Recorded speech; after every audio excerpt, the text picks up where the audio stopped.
네, 오늘 우리에게 주시는 말씀은 출애굽기 19장 1절부터 8절 말씀입니다.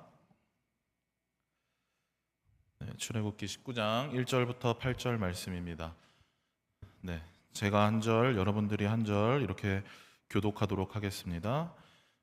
이스라엘 자손이 애굽 땅을 떠난 지 3개월이 되던 날 그들이 시내 광야에 이르니라.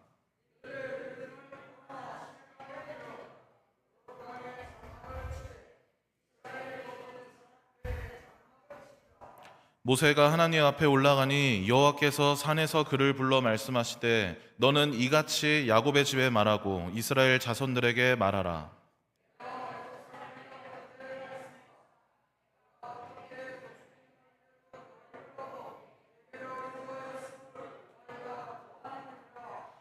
세계가 다 내게 속하였나니 너희가 내 말을 잘 듣고 내 언약을 지키면 너희는 모든 민족 중에서 내 소유가 되겠고,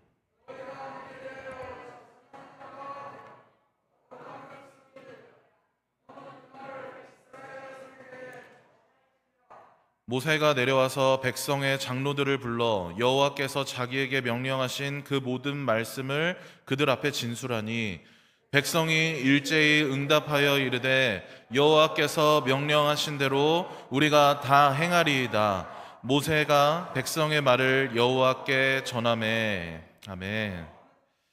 네, 우리 함께 읽은 이 본문 말씀은 애굽을 떠나온 이스라엘 백성들이 시내 광야에, 그리고 그 시내 광야 시내산 앞에 장막을 치는 것으로 본문 말씀은 시작하고 있습니다.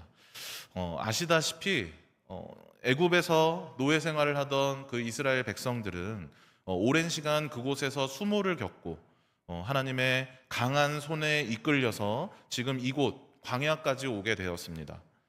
그 과정 가운데 많은 수모와 그리고 많은 모욕들, 애굽에서는 바로에 의해서 새로 태어나는 남자아이들이 이렇게 참사를 겪는, 학살을 당하기도 하는 그런 일을 겪기도 하고요. 어떤 부당한 노역들에 시달리기도 하는 그런 어려움들이 있었지만 그와 더불어서 그들의 그 부르짖음, 그들의 그 울부짖음을 들으시는 여호와 하나님의 손길을 경험하기도 했습니다. 그리고 지금 그 손길로 말미암아서 애굽의 종살이를 벗어나 지금 이 시내산 앞에 이르르게 된 것입니다.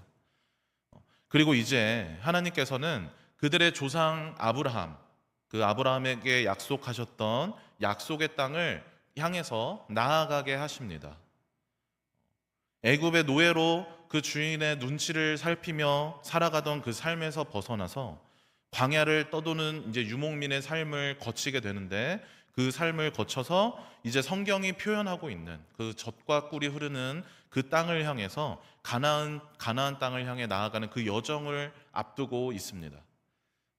오늘 우리가 읽은 이 본문은 이 본문 출애굽기 19장은 그렇게 그 가나안 땅으로 향하는 그 본격적인 여정을 앞두고 있는 그 이스라엘 백성들과 여호와 하나님과 맺은 언약의 말씀입니다. 이 시내산 언약이라고도 부르는 이 언약의 말씀은 지금까지 하나님이 그들에게 보여주신 그 일들에, 그리고 앞으로 하나님께서 그들에게 어떻게 행하실지, 어떤 일을 행하실지 말씀하시며, 또한 이스라엘 백성들이 그것에 대해서 반응하는 것을 요구하고 있는데요. 그래서 이 언약 가운데는 어떤 내용이 있냐면, 방금 말씀드린 것처럼 하나님이 이스라엘 백성들에게 어떻게 행하셨는지, 지금까지 어떻게 행하셨는지, 그리고 앞으로 어떻게 행할 것인지, 그리고 그 가운데 이스라엘 백성들은 어떠해야 하는지, 그 내용들이 담겨 있습니다. 그리고 이 모든 내용들을 하나님과 이스라엘 백성들 간의 그 중재자 역할을 하고 있는 모세를 통해서 하나님께서는 언약을 맺어 가십니다. 먼저 하나님은 이스라엘 백성들에게 어떤 일을 행하셨습니까? 우리 4절 말씀, 19장 4절 말씀 한번 같이 읽어보겠습니다. 내가 애굽 사람에게 어떻게 행하였음과 내가 어떻게 독수리 날개로 너희를 업어 내게로 인도하였음을 너희가 보았느니라. 아멘. 네, 하나님께서는 애굽 가운데 일을 행하시고, 그리고 광야에 나온 이스라엘 백성들에게 그들을 인도하시며 그 일들을 행하셨습니다. 그것에 대해서 어떻게 말씀하시냐면 마치 독수리가 그 큰 날개로 인도하고 보호한 것과 같다고 그렇게 말씀하십니다.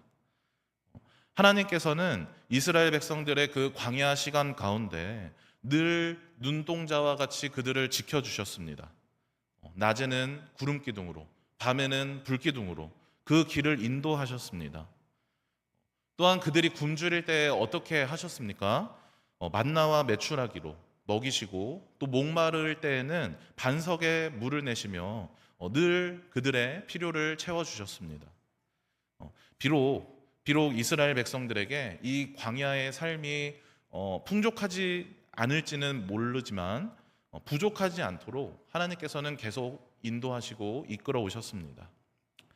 이 일들을 통하여서 하나님께서는 충분히 하나님이 어떤 분이신지 하나님의 존재를 그리고 하나님의 살아계심을 이스라엘이 알도록 하셨습니다. 이스라엘 백성들의 입장에서는 그 백성들의 입장에서는 비록 하나님은 지금 눈에 보이지 않지만 그리고 손으로 잡을 수 없지만 그것을 뛰어넘는 경험들을 통해서 그들의 감각으로 얻을 수 있는 그것보다 더욱 높은 그것을 뛰어넘는 그 경험들을 통해서 하나님을 신뢰하게 되고 뿐만 아니라 중재자인 모세로 다시 한번 하나님이 어떤 분이신지 확인할 수 있었습니다. 그러한 하나님께서 이스라엘 백성들을 향해서 무엇을 약속하고 계시냐면 모든 민족 중에서 하나님의 소유가 되게 하고 제사장 나라가 되게 하고 거룩한 백성이 되게 하시겠다고 말씀하십니다. 그렇게 약속하십니다. 애굽의 노예로 살던 이스라엘 백성들에게 있어서 어쩌면 가장 그들이 두려워하던 동시에 경외하던 존재는 바로였을지 모릅니다. 그런 바로조차도 여호와 하나님 앞에서는 어땠습니까? 한낱 인간에 불과했습니다. 그렇게 바로의 실체가 드러나게 되었는데 그 일을 행하신 하나님께서 이스라엘 백성들을 하나님의 백성 삼으시겠다고 그렇게 말씀하시는 겁니다. 이뿐인가요? 바로뿐인가요? 애굽의 수많은 우상들, 애굽인들이 그렇게 머리를 조아리며 그렇게 숭배하던 그 많은 우상들도 여호와 하나님의 발끝에도 미치지 못했습니다. 그것들이 인간이 만들어낸 허상에 불과하다는 것은 하나님께서 그 10번의 재앙을 통해서 그 우상들을 무너뜨림을 통해서 증거하셨습니다. 눈에 보이는 것, 손으로 만질 수 있는 것, 지금 당장에는 분명하고 확실해 보일지 모르지만 그 실체가 어떠한지, 진짜가 누구이고 가짜가 누구인지 하나님께서는 애굽에서부터 그리고 광야에 이르기까지 꾸준히 이스라엘 백성들에게 보여주고 계십니다. 그런 하나님께서 이스라엘 백성들을 소유로 삼으시겠다고 하시는 겁니다. 제사장 나라가 되게 하시고 거룩한 백성이 되게 하시겠다고 합니다. 여기서 소유라고 하는 단어는 히브리어로 세굴라라는 단어인데요. 이것은 단순히 어떤 소유물을 의미하는 것이 아니라 소중하고 귀중한 그런 어떤 보물을 의미하는 단어입니다. 우리가 내 소유 물건이라고 해서 함부로 막 다루지 않지 않습니까? 게다가 소중한 물건이라고 한다면, 보물이라고 한다면 더욱 이것을 귀중히 아끼고 그리고 흠집 나지 않도록 오래도록 내가 이 물건을 같이 함께 할 수 있도록 소중하게 다룰 겁니다. 하나님께서는 지금 이스라엘 백성들을 그런 소유로, 그런 보물로 삼으시겠다고 하시는 건 그렇게 소중하게 대하시겠다고 하시는 거죠. 소중하게, 귀중하게. 그 위대하신 여호와 하나님께서 바로도 애굽의 많은 신들도 그렇게 허상으로 만들어 버리시는 그 하나님께서 한낱 노예에 불과했던 그 바로의 횡포에 아무런 저지도 아무런 저항도 하지 못했던 그 이스라엘 백성들을 보물로 삼아 주겠다고 그렇게 말씀하시는 겁니다. 그리고 이 말씀이 거짓이 아닌 것을 하나님께서는 계속해서 증명해 오셨습니다. 이스라엘 백성들이 하나님의 존재를 인지하기 이전부터, 그리고 지금 시내산에서 언약을 맺기 이전부터 하나님께서는 그들을 소중하게, 그리고 그들을 귀중하게 그렇게 대할 것임을 증명하셨습니다.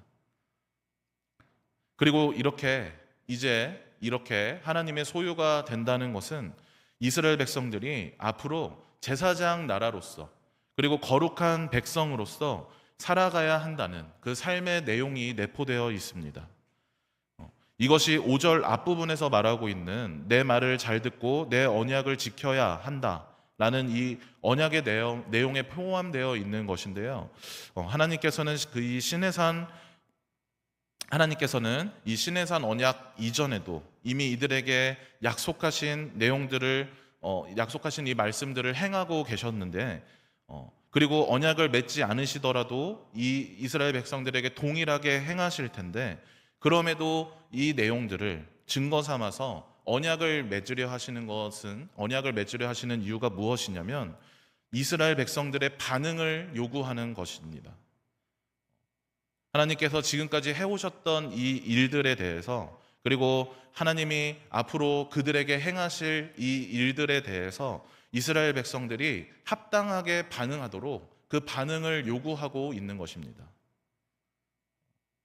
이것은 내가 이렇게 했으니 너희도 나한테 이렇게 해라 하는 어떤 그런 대가를 요구하는, 어떤 그런 조건을 들이밀며 대가를 요구하는 그런 것이 아니라 합당한 반응을 말하는 것입니다. 마치 우리가 뜨거운 것이 몸에 닿으면 어떻게 반응합니까? 만약에 뾰족한 것에 찔리면 우리가 어떻게 반응합니까? 그리고 기쁘거나 슬픈 일을 겪을 때 우리가 어떻게 반응합니까? 그것에 자연스럽게 반응하는 게 건강한 것이죠. 그러한 건강한 반응, 그러한 합당한 반응을 하나님은 이스라엘 백성들에게 요구하고 있는 겁니다. 하나님께서는 바로와 달리, 애굽의 수많은 우상과는 달리 눈에 보이시진 않지만, 그 실체를 직접 그들은 경험하지 못했지만 그분의 살아계심을 계속해서 증명하고 계십니다. 애굽에서부터 지금까지 꾸준히 성실하게 그 존재를 이스라엘 백성들에게 나타내고 계십니다. 이스라엘 백성들은 그러한 그동안의 경험을 통해서, 그리고 이것을 증거하고 있는 모세의 그 증언을, 중재를 통해서 하나님을 향한 신뢰와 믿음이 쌓이게 됩니다. 그리고 이제는 이스라엘 백성들의 차례인 것이죠. 그렇게 하나님께서 행하신 그 일들에, 그리고 앞으로 행하실 그 일들에 의지와 믿음의 결단을 보여줄 차례입니다. 하나님께서는 손을 내밀어 오셨습니다. 이스라엘 백성들에게 꾸준하게 그 손을 내밀어 오셨습니다. 이스라엘 백성들은 이제 이 손을 잡을 차례인 겁니다. 그렇게 과거부터 지금까지, 그리고 앞으로도 성실하게 꾸준하게 그 일들을 행하신 그 하나님께 성실함으로 반응할 차례인 것이죠. 하나님께서는 이 시내산 언약을 통해서 그 반응을 이스라엘 백성들에게 요구하고 계시는 겁니다. 하나님의 소유로서, 제사장 나라로서, 그리고 거룩한 백성으로서 그렇게 반응하며 살아가길 요구하는 것이죠. 이제 이스라엘 백성들은 이 광야의 삶을 거쳐서 언젠가는 약속의 땅인 가나안 땅에 들어가 살게 됩니다.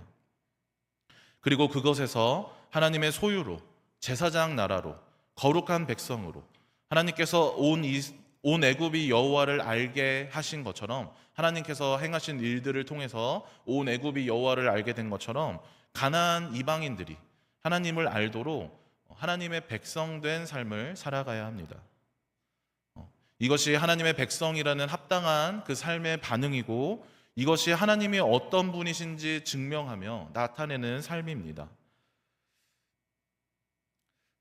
교육부서 이제 사역을 하면서요, 저도 횟수로는 한 6년, 7년 정도 이제 사역을 하게 됐는데, 참 이 어려운 것은 이 친구들이 어떤 생각을 하고 있는지, 어떻게 받아들이고 있는지 모르겠다는 겁니다. 네, 웃으시는 분들은 다 선생님들이 이제 웃으시네요. 네, 다 공감하실 겁니다. 이거는 학년이 이 아이들의 학년이 올라갈수록 더 그런 것 같은데요.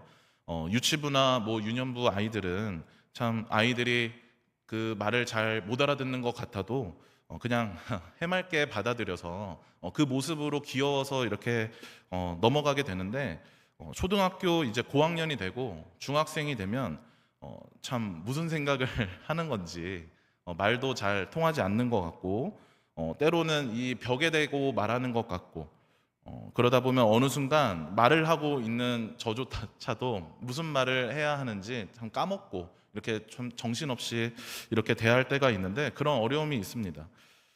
그리고 이제 그러한 학생들이 고등학생이 되고 청년이 되면 또 다른 어려움이 있는데요. 우리 교회 청년들이 그렇다는 게 아닙니다. 제가 지금까지 이제 겪어왔던 이 교육부서 사역이 그랬는데 대화할 때 이제 어느 정도 이렇게 좀 소통이 된다 싶고 이렇게 어떤 말이 통하는 것 같고 이렇게 대화가 통하는 것 같아서 좀 이렇게 마음이 맞아간다라는 생각이 들어요. 근데 항상 좀 결정적인 순간이 되면 그동안 했던 말들이나 그동안 했던 그 대화들이 없는 것처럼 그렇게 대할 때가 있습니다.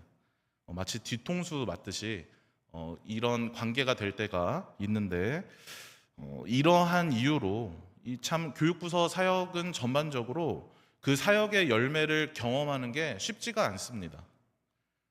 교회에서 하고 있는 많은 사역들이 그렇겠지만 교육부서 사역은 대체적으로 참 그 열매를 맺는 게 쉽지 않은 사역입니다. 더 어렵게 하는 것은 무엇이냐면 뭐 3년이나 아니면 6년이나 이렇게 그렇게 어떻게 저렇게 해서 이제 다 그 이후 부서로 올려보내 놓으면 어느 순간 한 명씩 한 명씩 이렇게 사라져 가는 그 모습들을 보면서 저 개인적으로는 참 좌절이 많이 됐었는데요. 그런 어려움을 겪는 사역이 바로 교육부서 사역입니다.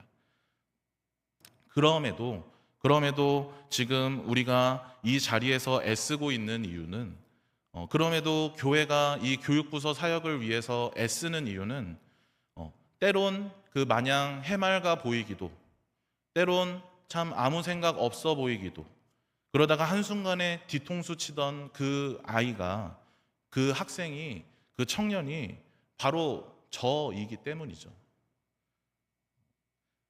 제가 사역하면서 겪은 그 어려움들 한편으로는 생각해 보면요. 제가 저희 부모님에게 줬던 어려움이고 제가 저희 선생님에게 저희 담당 목사님에게 줬던 어려움입니다.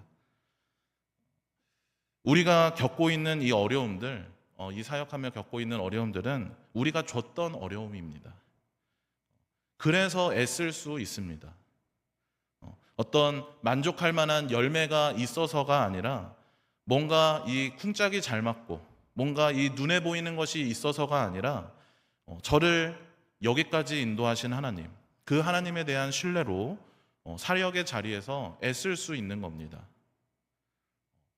사람의 부족함을 본다면 진즉 포기했을 이 자리를 나를 부르시고 세우신 그렇게 어려움을 주던 내가 지금 이 자리에 서게 하신 그 하나님을 신뢰하고 바라보며 이 일들을 감당하는 겁니다. 하나님께서는 이스라엘 백성들을 애굽에서 광야로 시내산으로 인도하셨고 그리고 앞으로 가나안 땅으로 인도해 가실 겁니다. 그 과정 가운데 정말 신실하게 그리고 정말 성실하게 하나님이 어떤 분이신지를 이스라엘 백성들을 향해서 계속해서 증명해 내시고 나타내셨습니다. 그리고 그렇게 하실 겁니다. 저들이 아무리 하나님을 원망하고 저들이 아무리 하나님을 배신하더라도 이 일을 멈추지 않으시고 한없는 사랑과 자비로 말미암아 그렇게 하나님은 하나님의 일을 행하실 겁니다. 그리고 이제 이 은혜 아래에 있는 이 백성들에게 요구되어지는 것이 있습니다. 그 은혜 입은 자로서의 합당한 반응. 하나님의 소유가 되고 제사장 나라가 되고 그렇게 세상과 하나님을 잇는 중재자로서 거룩한 백성으로 그 구별된 삶을 살아가야 하는 그 거룩한 백성으로서 그 삶이 요구되어집니다. 그리고 이것은 이스라엘 백성들에게만 요구되어지는 반응이 아니라 그 은혜를 입은 우리에게도 요구되어지는 반응입니다. 우리 또한 이스라엘 백성들과 같이 자격 없는 이들이지 않습니까? 애굽에 종살이하던 저들과 같이 세상에 얽매여 살아가던 우리이지 않습니까? 우리는 주님의 그 크신 은혜로 자유와 그 노임을 경험하게 되었습니다. 우리의 그 은혜가 그 은혜에 합당하게 우리는 반응해야 하며 우리에게 맡겨주신 그 영혼들에게 그리고 우리가 삶의 자리에서 만나는 그 많은 이웃들에게 하나님의 소유로서 제사장 나라로서 그렇게 거룩한 백성으로서 살아가야 합니다. 이 삶을 이렇게 이 말씀대로 거룩한 나라로서 그리고 제사장 나라로서 거룩한 백성으로서 그 삶으로 반응하는 여러분들 되시길 바랍니다. 또한 우리를 여기까지 인도하신 하나님께서 우리에게 맡겨진 영혼들을 또한 신실하게 인도하실 것을 성실하게 인도하실 것을 신뢰하며 그 사명들 감당해 나가시길 바랍니다. 이스라엘 백성들을 포기하지 않으시고 나를 포기하지 않고 여기까지 인도하신 것처럼 우리의 자녀들 그리고 우리의 학생들 우리의 청년들을 하나님은 포기하지 않으실 겁니다. 하나님의 살아계심이 드러나는 그렇게 하나님이 인도하시는 그 역사가 드러나는 그것을 통해서 하나님을 알게 되는 우리의 여름 사역이 될 것을 믿음으로 나아가시기 바랍니다. 그 신뢰와 믿음으로 이번 여름 사역 감당하며 그렇게 하나님의 존재를 드러내는 시간 하나님의 존재를 경험하는 그런 시간들 되는 우리 교사들, 교육부서 모두와 그리고 우리 청계열린교회 성도님들 모두가 되길 주님의 이름으로 간절히 소망합니다.